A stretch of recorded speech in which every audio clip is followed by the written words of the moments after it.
This is the Killer Innovations Podcast with Phil McKinney. Keep in mind that the information and opinions expressed in this podcast are Phil's, and Phil's alone, and they don't necessarily reflect those of his past, current, or future employers.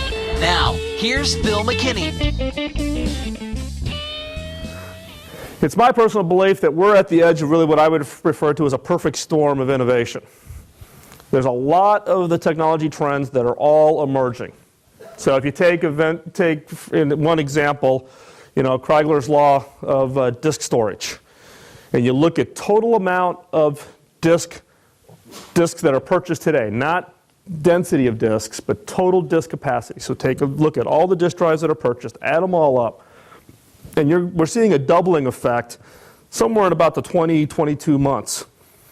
Well, we're into, I think if I recall back to the chart that we use internally, we're probably going to be breaking through 250 exabytes a year. Not 250 exabytes total, 250 exabytes sold in a single year here coming up in 2010, 2011. Now, what we do is we look at a variety of these trends, whether it's Reed's law, the value of the network, Metcalfe's law, Moore's law, Chrysler's law of disk storage.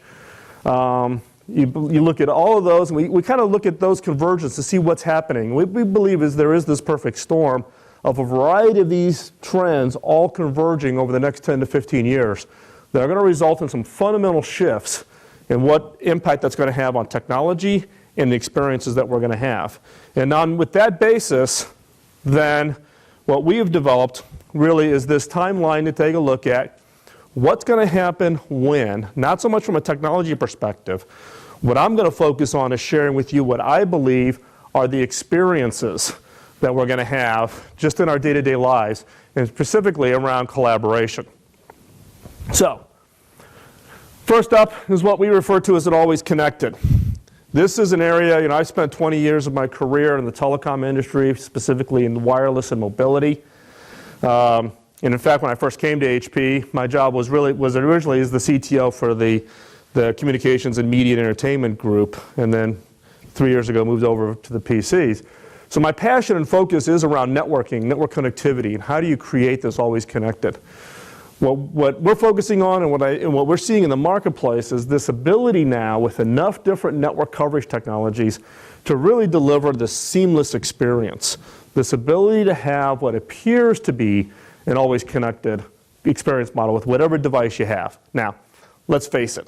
Today, it's not there. It is just too darn hard today for the average consumer to take a device out, power it up, and get it onto the network. Whether it's the SSID and the web key and, turn on my phone when I get off from the airplane, it won't connect, to get back to my Exchange server, to get my email. We all deal with the frustrations. So the objective is how do you make that insanely simple?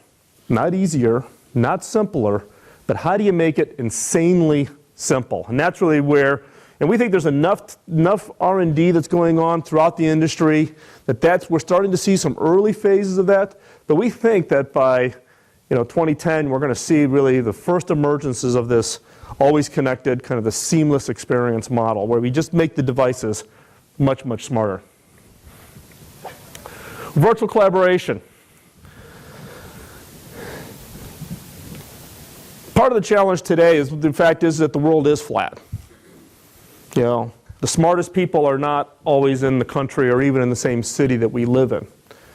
Just to give you in context of the impact and the issues that it's going to have on a worldwide basis, is if you think about in China, the top 1% of students, the equivalent of the U.S. educational system of national merit honor students, so the top 1% of students in the China educational system is more than the total number of students in the U.S. So their top 1% is more than the total number of students in the U.S. Right?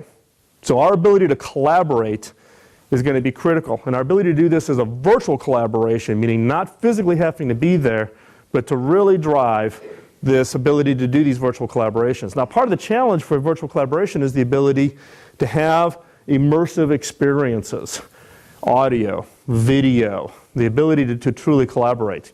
Now at HP, we have a technology we call Halo that we've developed. It's now deployed around the world, and in fact, I probably spend half my day, every day, inside of one of these Halo rooms, collaborating with teams in Brazil and in India and Tokyo and London, working with teams, developing new products and new technologies.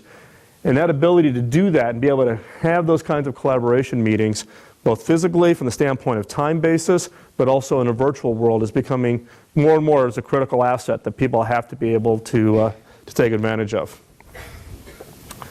Second life communities. Now, don't get all wound up. I'm not saying that Second Life is going to be the answer. What I'm saying here is that Second Life-like communities, where people can not just do collaboration around a specific task, but build those social networks. You know, the old adage where the best software team is one person, the good software team is everybody that you can fit into one room, and a bad software team is when you no longer can fit them in the same room. Well, those kinds of challenges are facing all of us. The key is, how do you build that social network, the social capital that allows for work and collaboration to happen? My belief is that it's not going to be Second Life, but somebody, and I'm hoping somebody, creates a Second Life community-like experience so that from a business perspective, we truly can get together and have those kinds of interactions that aren't dependent on video and bandwidth, but that you can have that and you can do it on a more casual basis. Think of it as kind of the virtual water cooler type of an approach.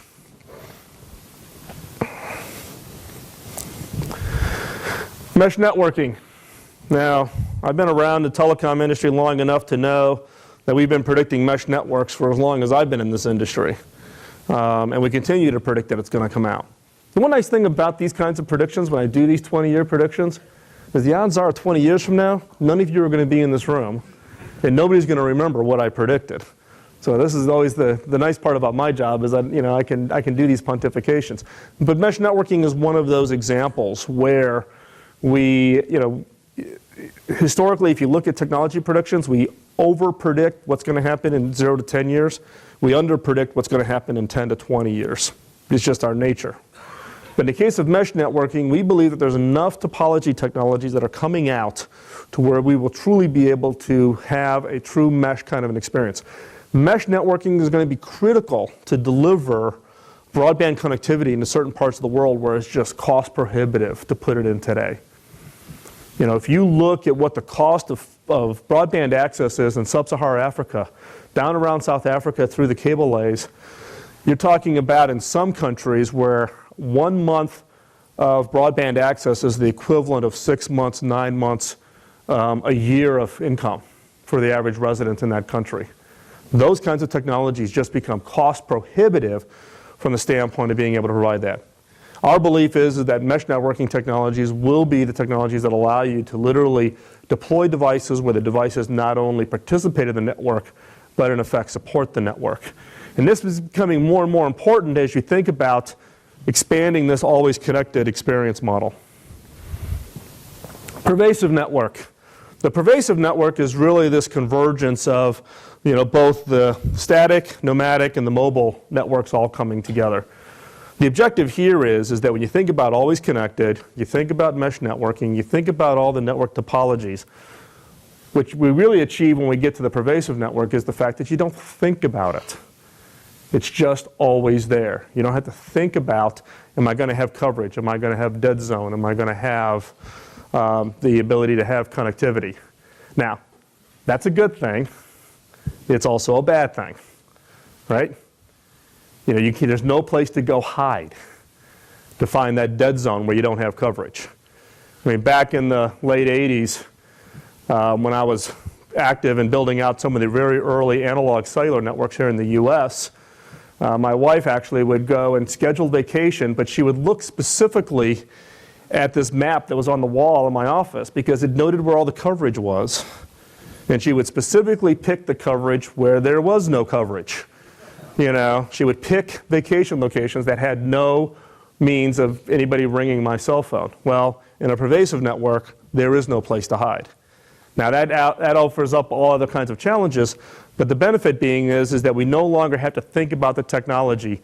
We have the ability to just take advantage of it.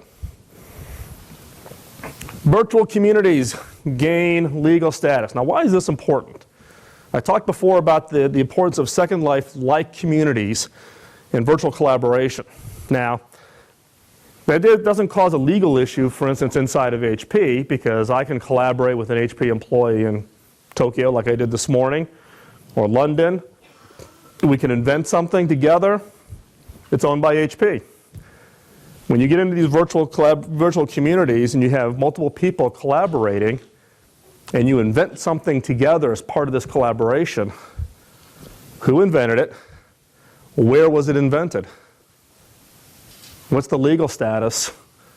Where does the patent get filed? What triggers the patent filing? What triggers a disclosure as part of the discussion? Where does it sit? Now, there's a big activity underway as far as the overall legal status within virtual communities already, particularly with online gaming today. And I think it's an early indication of some of the challenges that are going to get faced.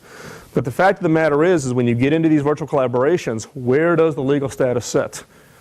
And we believe it's going to take a long time to work through this process, such that literally when you have these collaborations in these virtual communities, what's that legal status and how does that get defined and who owns it? And in fact, that these virtual communities, in effect, will gain a legal status. They will have an ability to act as an entity from the standpoint of a legal basis for whether it's work, play, or just shared copyrights and trademarks and patents.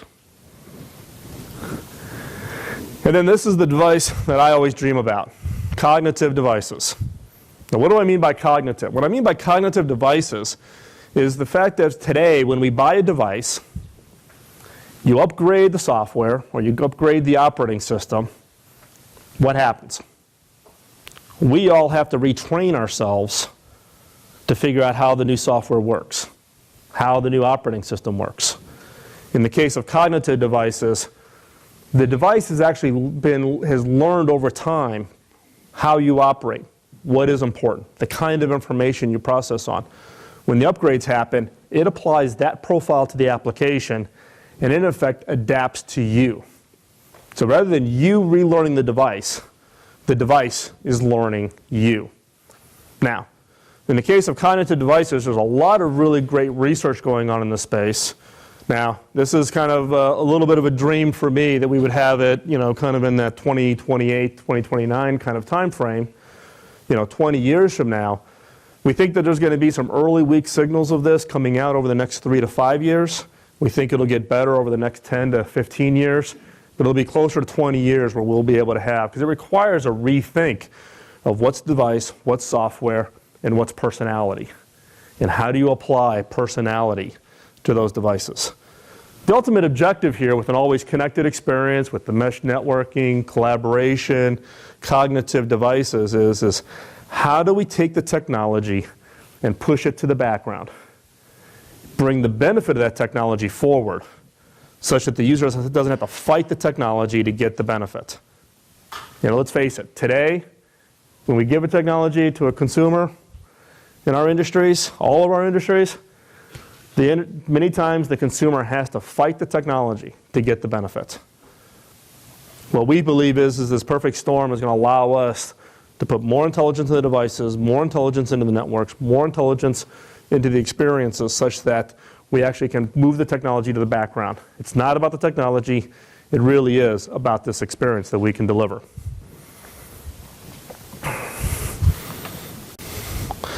So, what will this look like? It's nice to talk about timelines, it's nice to talk about items on the timeline. So what I've got here is I've got a little flash concept video that basically takes these items in the timeline and applies them to actual concepts. So what you're going to see here in this video is a collaboration experience using a series of concept products that my design and innovation teams have developed based on this view of the 20 years in the future. So I'm going to stop the video at selected points to give you a little bit more explanation to set the context. In some cases, we would actually bring the concept models with us to actually, you can actually see them. They're in transit on their way back from Berlin because we actually did a big event in Berlin, so I don't physically have the concepts here, but you'll see them in the video, and I'll pause it and be able to give you a little more context. But in this context, it's a collaboration exercise going on. The one gentleman is collaborating with a variety of designers in the fashion industry, and those participants are scattered all over the world, and they literally will show how they do those kinds of collaborations and what we think the experience will look like 20 years out.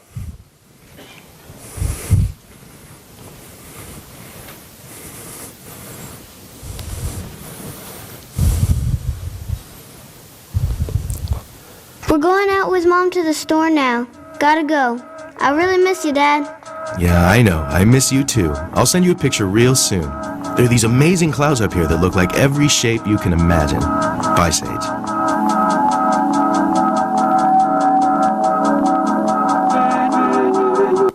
So what this concept is of these wearable data managers. These are literally rings that you wear, no battery, fully storage of your profile. As you approach any device, the device takes on the personality of your profile. You'll also notice in the first part of the video sequence where you can actually take the rings and actually have them display very simple information that the rings contain. But you literally can think of it as this being the data store that you're carrying with you. No longer is it the concept that I have a physical device. These rings, which not only contain your data, but also you'll see through the rest of the video, they are the context for gesture controls. So they set the motions in place based on the movement of the hands and the wearing of these rings.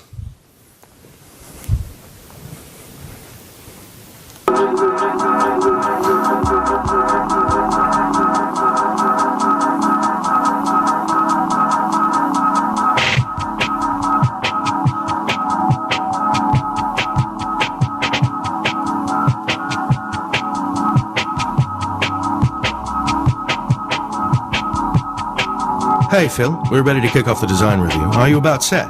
I'm already looking over the first set now. Clive, can you make some quick changes for me? Make the lines more daring and turn the look up a bit. So this one's a little bit tough to see in the video, but and I have to apologize also. The video is designed for high def, and the projector won't quite show the full edges of the video. But this is an interactive work surface. So this is a concept of saying, why does a PC always have to have a screen and a keyboard? Now we see just straight screen with touch, but in this concept it literally has both a horizontal and a vertical work surface. So you can draw on it from the flat side. The vertical work surface in this example is the collaboration. Everybody can collaborate to that vertical work surface. So this is one contiguous screen, horizontal to vertical, and it's based on some of the work that's being done in flexible displays, etc. So we'll see.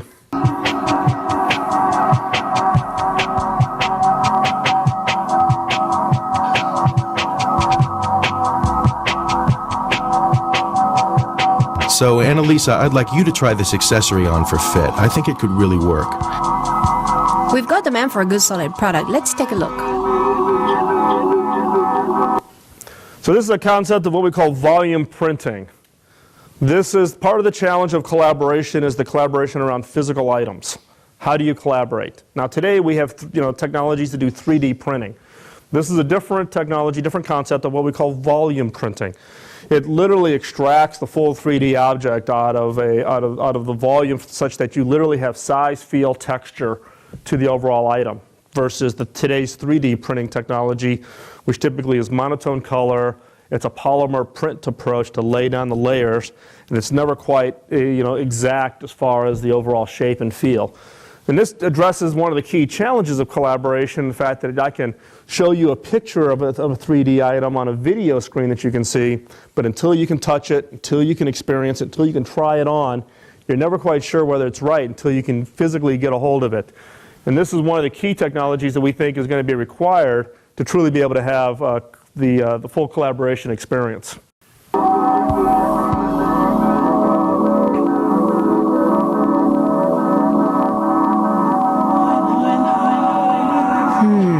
These are close, but I'm going to go a bit smaller. Hold on. Perfect. Phil, send a film model of this pair to my Buenos Aires studio and I'll order 100 additional units from my stores. Hey, Dad, I drew your airplane on them. So this is the concept of how you take your collaboration with you no matter where you're at.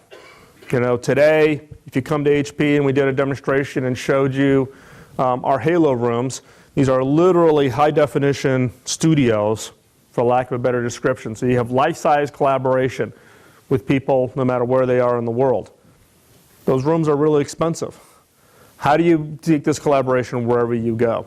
And we've been doing some experiments on these kinds of video collaborations, and what we found is that by having a dedicated device that does these kinds of video collaborations, people feel that it's much more natural. So the concept here is a small device that sits on your desk similar to your phone. You've got your PC, you've got your phone, this being a device that's dedicated to enable you literally to have that kind of connection or experience with other people within your organization. So rather than merging it all into one big massive device like your PC or your desktop, creating a separate device that's focused primarily at these kinds of collaboration experiences. And so in this case, the son is collaborating and talking with his father through this device.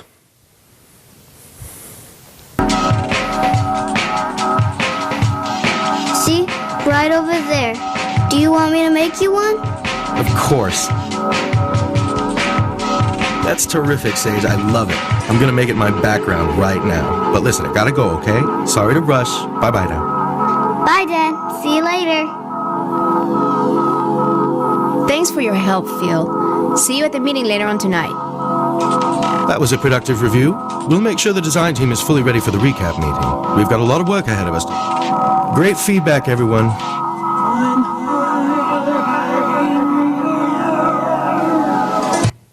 So in this case, now they've done this, the design team has come together. They now have made their decisions as to the changes they want made. Now there's going to be this recap meeting. Now, part of the challenge of collaboration is time zones, right? So, for instance, today I was on a Halo call with a number of my teams. The challenge being, though, is that somebody has to get up at a weird hour. You know, Taiwan's got to get up, or I got to get up, or I go home, eat dinner, then go back to the office to do the collaborations. One of the technologies that has been worked on for many, many years, and we think is going to have a lot of progress made against it, is the concept of avatars. So we talked before about profiles and the fact of having cognitive devices who know more about you, cognitive devices that literally learn about you. In this next example, literally, this gentleman is going to push up an avatar who literally participates in the meeting on his behalf. So it isn't a situation where you're going to have avatars going out and do your general shopping. In a limited context, in this case, having just gone through this meeting and made certain decisions on the design, to have this avatar go up and now represent you in the final meeting. Now, the fun part of this is the fact is what's more important to this gentleman rather than being in the meeting is actually he wants to go off and play his computer game rather than being in a meeting. Now, how many of us who do our collaboration, we get on the conference call, right? How many, no, don't be shy, right? How many of us put the phone on mute and do our emails? Right? Yeah, right? We all do it, right? So in this case, he's sending his avatar so that he can actually go game. He doesn't have to even listen. He can actually let the avatar deal with what's going to happen in the meeting and doesn't have to worry about it. So this is, this is our own little twist on the issues of productivity gains for employees.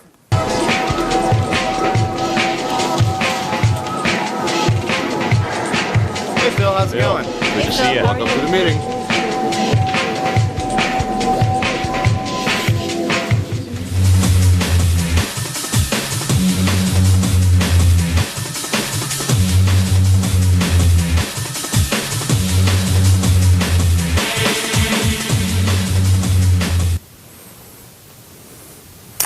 So with that, I'm going to wrap up, and I'm going to leave some time for some Q&A. So thank you very much.